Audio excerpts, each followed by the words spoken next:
S'il vous plaît, parlons du paracétamol. En cours, voilà. Le paracétamol, c'est un antipyrétique. Ça veut dire que ça fait baisser la fièvre. C'est aussi un antalgique, un analgésique, un antidouleur, pour dire simplement. Pourquoi il veut utiliser le gros truc, le gros français du personnel sanitaire ici? Donc, parlons ce que les gens vont comprendre. Donc, ça fait baisser la douleur, ça fait baisser la température. Et quand on parle de faire baisser la douleur, c'est le premier médicament au choix. Ça veut dire que vous n'allez pas me laisser le paracétamol pour aller prendre l'ibuprofène parce qu'on sait que ça cause des problèmes gastriques. OK? Ça cause des saignements là-bas, des ulcères gastriques. Donc, le paracétamol c'est un antidouleur de premier choix. Et donc, les enfants, quand ils ont la fièvre, au moins c'est pour les premiers jours, donner le paracétamol pour les 2 premiers jours. Si c'est que ça ne change pas, amener l'enfant chez le médecin, parce que oui, ça peut être une infection grave. Mais à la base, vous gérez avec le paracétamol à la maison et vous déshabillez l'enfant, bien évidemment, parce que si l'enfant a la fièvre et vous couvrez trop l'enfant, la fièvre va augmenter. Mais je vous ai apporté le paracétamol des enfants. Arrêtez de donner les comprimés. La fait que vous cassez comme ça, là, vous ajoutez même pour vous, c'est ça. Il faut que j'ajoute un peu pour que ça fasse trop effet là.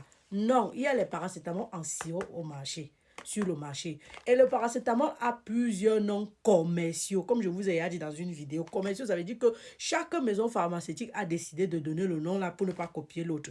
Mais le principe actif reste le même, paracétamol. Vous avez le Doliprane, le Dalfagan, les Ferragan. C'est toujours le paracétamol sous un autre nom. Par exemple, celui-ci c'est pour les enfants. Vous allez voir, c'est Calpol. C'est un nom commercial. Mais si vous regardez en bas là, vous allez voir paracétamol, il est là.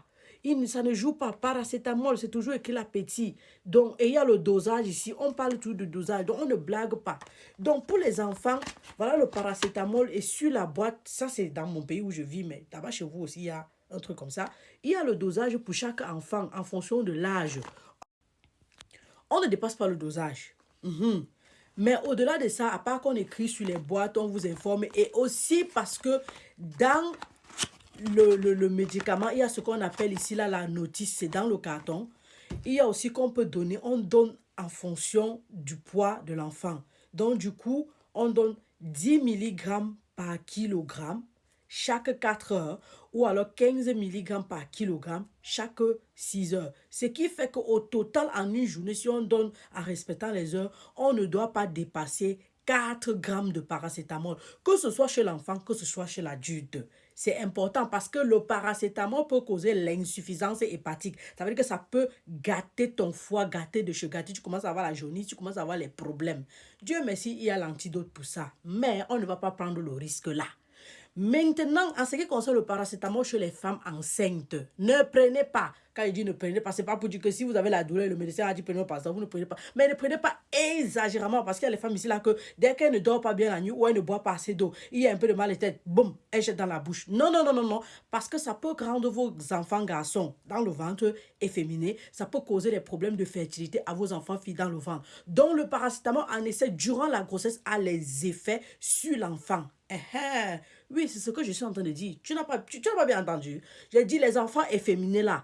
Certains d'eux, c'est parce que la maman prenait trop le paracétamol quand elle était enceinte. Certaines jeunes filles aujourd'hui n'arrivent pas à concevoir, c'est parce que maman prenait trop le paracétamol. Donc, ça a les effets secondaires. Et lisez la notice. Bon, si vous ne lisez pas la notice, suivez-moi parce que moi, je vais lire les nouveautés pour vous. Ça, c'est les études pour ça. Si vous voulez des études, vous venez et vous donnez. Mais je ne vous donne pas. Allez aussi lire parce que je fais un travail de malade. OK, donc du coup, vous allez d'abord douter de mes sources. Comment un enfant qui passe toutes ses nuits à lire. Oh, voilà. Revenons sur le paracétamol. Donc, on a compris les dosages. Maintenant, on va parler de à ce qui concerne le paracétamol. On va parler des raisons pour lesquelles les gens prennent le paracétamol. Les gens prennent souvent trop le paracétamol parce qu'ils ont mal à la tête ou ils ont les douleurs. OK? On a déjà confirmé que c'est un antidouleur par excellence, le premier antidouleur de choix. Mais il faut ici qu'on sache qu'il y a des choses du quotidien que si on fait, on ne va pas avoir mal à la tête.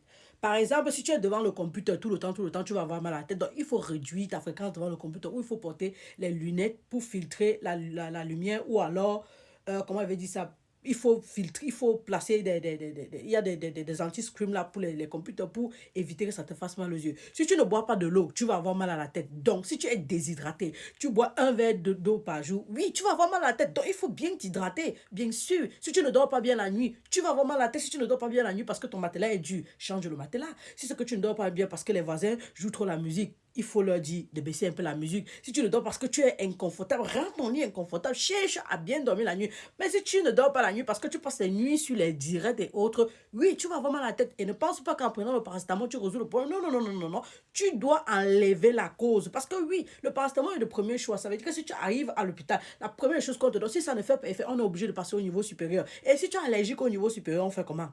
Donc, tu vas mourir de douleur. Oh, oh, oh, pense à toi.